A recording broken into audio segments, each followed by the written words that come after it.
no.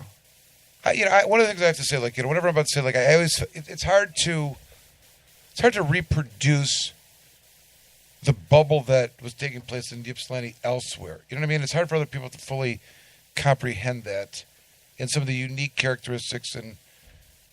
So what would you suggest if somebody was trying to want to do that? Well, now the conditions are completely different. So now those people should be prepared to go through all of the expensive, complex components it takes to operate under the state law, starting off with, getting their first stage of the state application in and or finding the local place that's opted in and has zoning for them. If the one that you would notice is not very friendly, what about if one that you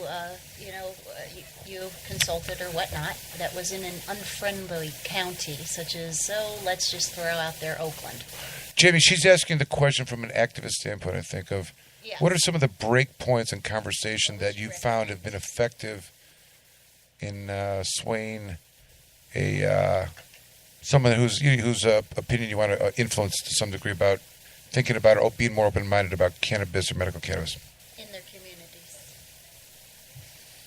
Council members and such, Well, it depends. I mean, we discussed the economic impact sometimes. We discussed creating a place that's necessary for people to have access to medicine consistently. Mm-hmm. And people have different concerns along the way, and just try to address whatever concern there is within that. Some places concern has nothing to do with cannabis or anything. They just don't think they're going to make enough off of it to make it worthwhile to deal with, So we have to really talk to them on that level, sometimes too. So you have to just be prepared to have that discussion. Lately, we have our organization has like a governmental affairs expert who has been having more of those conversations than me these days. But certainly after places have opted in, I've had the discussion about what it's like to have a place in Michigan and how it unfolds and what the real impact is in neighborhoods and other businesses. And I didn't mean to ask you to give up some of your. But I'm sorry. I mean, we got off a little bit. No. But that's good stuff, though. And it gave you a chance to show off your consulting skills for your MMLE. Right, and we were trying to get under. We'll get there eventually. We're not there in the timeline yet. I was trying to get into Michigan marijuana secrets. licensing experts, but we're not there in the timeline yet. But the questions I like the question, if I could time frame or put it on a different timeline, is you're not speaking to a group with any kind of actual vision in mind of what's actually going to happen because there's no state authorization. You might be speaking to this group to stop a moratorium, which you don't even think they're allowed to do, and you need to explain it to that thing. That's a more desperate argument, right, that you're making. Like, hey, there's people that, Mm-hmm. So that I think is an easier answer. Like, what are your go-to moves when you look at a city council that's just like frowning and totally against whatever you're going to say? If you're going to, in that context, since 2011, 2012, let's say you're showing up in wherever and they're going to do a moratorium, not allowing any marijuana behavior in your local community.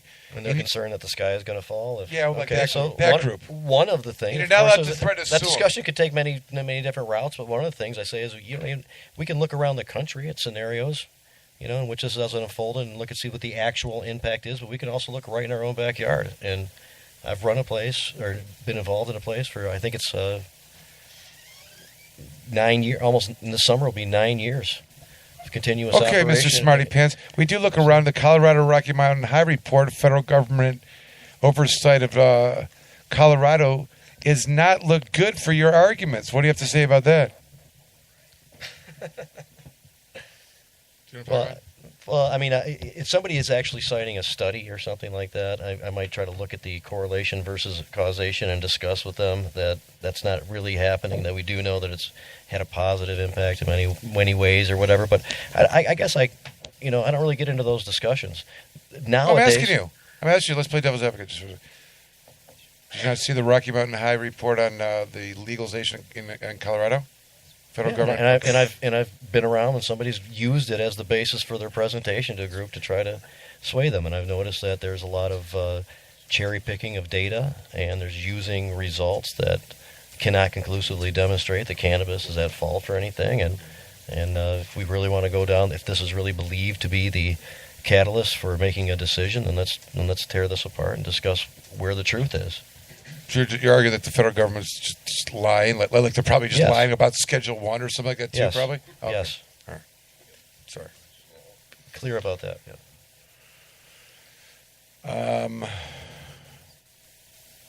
You ever, You're sidetracking. well, hold on. Before, Jamie's done some pretty cool shit. I too, know. man. Am I missing some of it? I thought this is You're fun. missing I'm trying to get tons I'm trying to of get it, off like- the main path here. Like, take us, to like a day in. First of all, Hold on, wait. What? Let me ask one fucking. Yep. Any memorable things that jump out at you? Any of these kind of like, interactions in a small town place you never thought, like 2006, whatever, real estate. Here you are, 2011 and a half, somewhere out in the middle of nowhere, sent from some city council on a Wednesday night, 10:30. They finally called the issue. Give us something that like jumps out that like says like, yeah, funny or whatever. If you can, maybe there aren't any. Well, okay. If I understand the question correctly, just when I'm in a situation in a local government discussing this issue, a funny story that ensued. Okay, it was in Pittsfield Township a couple of years ago, and now the local government kind of changed hands in philosophy during the previous elections, and previously they had started allowing for activity. First under the MMMA with grows in the warehouses and even provisioning, and there were places that were there and operating, good places. And then the next group really didn't want to deal with that. But some of that business was still going on, and people had put in like large investments into their place based on I was there anyway with a group that was looking to just start off with a garden under the MMMA, and then hopefully laws change and pass, and they're able to participate in the commercial side and that type of thing. And this was a planning meeting where they were hoping to get the go-ahead. And it's about 4 minutes till the meeting starts. We're all sitting there. Nobody else is around. They have a consultant. The planning group has a consultant. And that guy felt as though, everything was going to line up and that it would make sense, based on how they've been treating this, that they'll approve this and all that kind of stuff. And as we're sitting there, though, the doors open, and I don't even know how many, a shitload of Boy Scouts come rolling in, and they take up like all the space around us. And there's like a couple other people who were who came there also to kind of like see what was going on with how the planning was going to work, on this kind of stuff. And we got into a big round robin discussion of about the gateway theory and all types of stuff, and got off topic of the actual zoning issue. Yeah. And they did not allow it to go through. Those guys did not want it. They're also the ones that are tearing down big old growth trees in Pittsfield to widen the roads and stuff like that. And the Boy Scouts beat Jamie Lowell. Blocked by the Scouts. The Scouts outed me, and none of the actual Boy Scouts wanted to speak. They were all just sitting there, and all their like leaders or whatever got up and I'm appalled did by the dirty that. work. I'm appalled. Is there a policy or something like that? They're peddling that stuff at my kid's school right now. That Boy Scout, Girl Scout crap. Like they're there right away with badges to give out, trying to shine you in there. Now I did run into a Boy Scout in my neighborhood one time. Nice kid, scared out of his mind from something, I don't know. But he was staying in order. He was in order. I'll tell you that. This kid, But you know what? As the parent, if you're involved with the troop, I know. you would have to wear the uniform, Michael. What? Yeah, what do you think about that, Michael? Would you wear the sash, Michael? Sash. The sash and the Bermuda shorts. Listen to me. You'll appreciate this. My last authoritative position anywhere close to this, I was captain of the safeties in 6th grade. Had a badge. I was like crossing guard. They never let me be on the Nobody safety got run squad. over on 5th Michael's grade. watch. 5th grade. Elementary. I wanted to be on safety What's that? squad so bad they never picked me ever. That's later. Every year I That's tried. 5th grade. I don't know why. Mr. Crass. They didn't want to pick the people who wanted to be. All right, back to safety Jamie. guard. Let's take a break. We're totally let's off the rails. Definitely We went off the rails. What happened? Let's get back to Jamie. taking a Go ahead. break. Exactly. Taking a break! All right, we will be right back.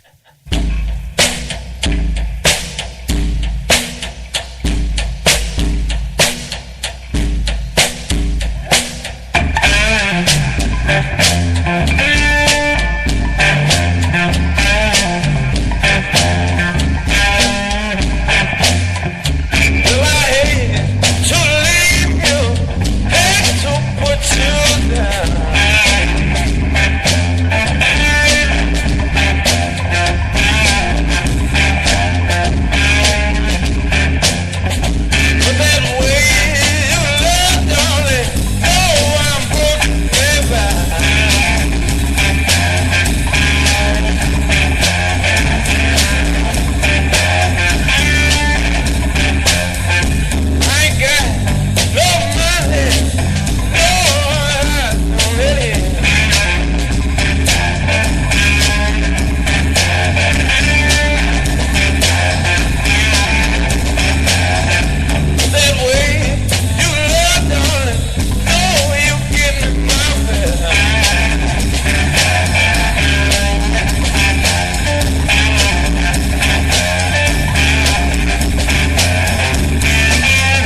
one voice that has never been heard before.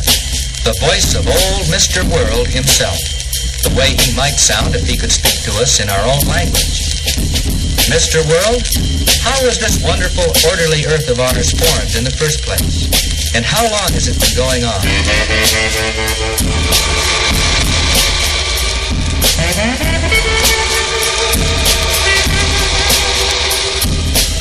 I am the Earth, the planet you call home. Scientists believe I'm at least 4.5 billion years old.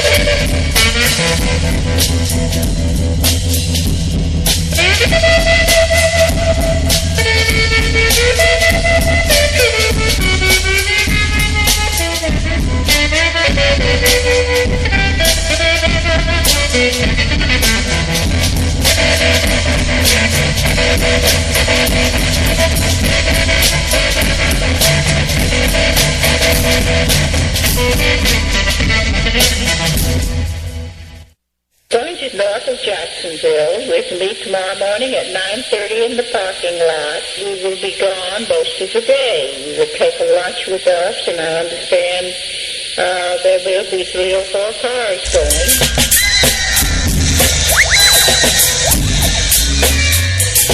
Scientists say some of us will learn to live on the moon.